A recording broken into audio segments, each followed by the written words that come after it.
জনগণ মন অধিনায়ক জয় হে, ভারতের জাতীয় সঙ্গীত। এই গানটি রবীন্দ্রনাথ ঠাকুর কর্তৃক তৎসম বাংলা ভাষায় রচিত। গানটি রচনাকাল জানা যায় না। 1911 খ্রিস্টাব্দে জাতীয় কংগ্রেসের একটি সভায় এটি প্রথম গীত হয়। 1950 খ্রিস্টাব্দে স্বাধীন ভারতের জাতীয় সঙ্গীত স্বীকৃতি লাভ করে এর প্রথম স্তবকটি। বঙ্কিমচন্দ্র চট্টোপাধ্যায় রচিত বন্দে মাতরম গানটিও সমমর্যাদায় জাতীয় সঙ্গীতের স্বীকৃতি লাভ করে। বর্তমানে জনগণ মন ভারতের জাতীয় সঙ্গীত বা রাষ্ট্রগীত ও বন্দে মাতরম ভারতের জাতীয় স্রোত বা রাষ্ট্রগান বিবেচিত হয়।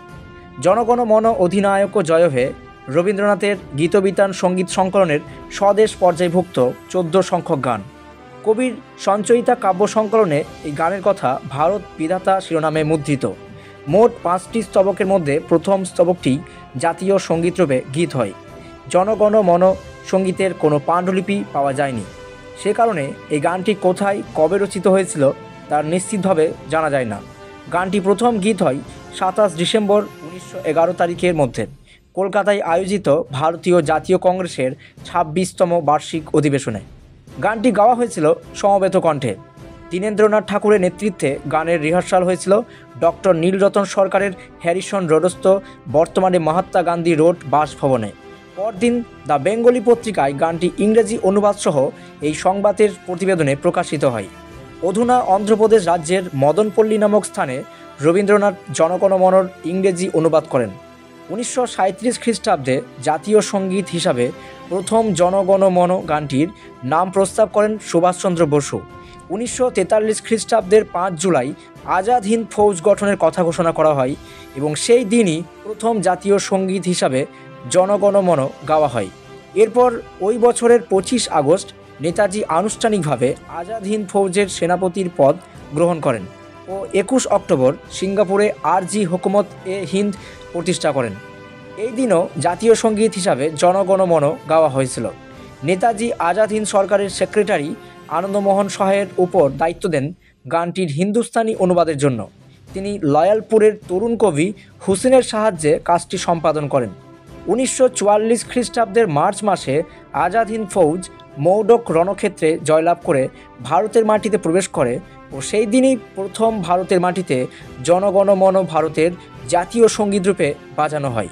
1947 সালে স্বাধীনতার অব্যবহিত পরেই জাতিসংঘে ভারতীয় প্রতিনিধি দলের কাছে কোনো এক অনুষ্ঠানে বাজানোর জন্য ভারতের জাতীয় সঙ্গীতের একটি রেকর্ড চাওয়া হলে তারা তৎক্ষণাৎ ভারত সরকারকে বিষয়টি অবহিত করেন ও জনগণ মন বাজানোর পক্ষে মত প্রকাশ করেন।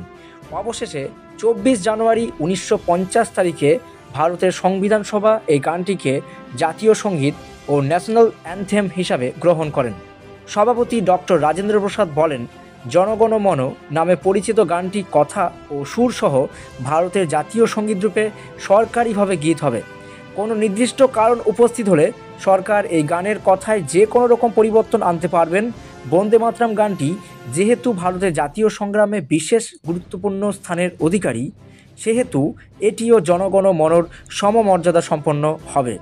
জাতীয় সঙ্গীত 52 সেকেন্ডে গাওয়া হয় অথবা সংক্ষেপের ক্ষেত্রে 20 সেকেন্ডে এর প্রথম ও শেষ পংক্তি গাওয়া হয়ে থাকে, কিন্তু 1 মিনিটের অধিক সময় ধরে এই গান গাওয়া যায় না।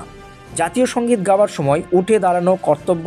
পূর্ব সিনেমা হলে সিনেমা শেষ হওয়ার পর জাতীয় সঙ্গীত বাজানোর প্রথা ছিল। বর্তমানে এই প্রথা পুনরায় চালু হয়েছে। প্রকৃতপক্ষে গানটি লেখা হয়েছিল 1911 খ্রিস্টাব্দের ডিসেম্বর মাসে রাজা পঞ্চম জর্জের দিল্লি দরবারের কিছুদিন আগে। এই গানটি প্রথম গীত হয়েছিল সেই বছরের 27 ডিসেম্বর ভারতীয় জাতীয় কংগ্রেসের অধিবেশনের দ্বিতীয় দিনে। সেই দিনের এজেন্ডা ছিল রাজা পঞ্চম জর্জকে একটু আনুগত্যমূলক স্বাগত জানানোর প্রস্তাবনা। রাজার সম্মানে সেদিন হিন্দিতে রামভূজ চৌধুরীর একটি গান গাওয়া হয়। আবার সেই দিনই রবীন্দ্রনাথের মতো এক বিশিষ্ট ব্যক্তির গান অনুষ্ঠানে গীত হওয়ায় সংবাদ মাধ্যমের ভুলে একটি ভ্রান্ত খবর প্রচারিত হয় যে রবীন্দ্রনাথের গানটিও সম্রাটের প্রতি সম্মানার্থে রচিত হয়েছে।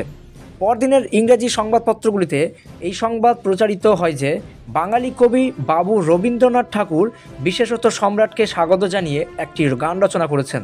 স্বাভাবিকভাবেই রবীন্দ্র বিরোধীগণ প্রচার করতে থাকেন যে গানটি আসলে সম্রাটের বন্দনা গান। প্রসঙ্গত উল্লেখ, এই সংবাদপত্রগুলির কয়েকটি বন্দে মাতরম রবীন্দ্রনাথের রচিত ও জনগণ মনকে হিন্দি গান আখ্যাও দেওয়া হয়েছিল। ভারতের জাতীয় সঙ্গীতের সিন্ধু শব্দটিকে পরিবর্তিত করে কাশ্মীর শব্দটি যোজনা করার দাবি ওঠে 2005 খ্রিস্টাব্দে। যারা দাবি তুলেছিলেন তাদের যুক্তি ছিল যে 1947 খ্রিস্টাব্দে ভারত বিভাগের পর সিন্ধু প্রদেশ সম্পূর্ণ পাকিস্তানের অন্তর্ভুক্ত হয়েছে। এই দাবির বিরোধীরা পাল্টা যুক্তি দেন যে জাতীয় সঙ্গীতে সিন্ধু শব্দটি কেবলমাত্র সিন্ধু প্রদেশে নয়, বরং সিন্ধু নদ ও ভারতীয় সংস্কৃতির এক অবিচ্ছেদ্য অংশ, সিন্ধি ভাষা ও সংস্কৃতিরও পরিচায়ক। ভারতের সুপ্রিম কোর্ট এই যুক্তি মেনে জাতীয় সঙ্গীতের ভাষায় কোনোরূপ পরিবর্তনের বিপক্ষে মত দেন।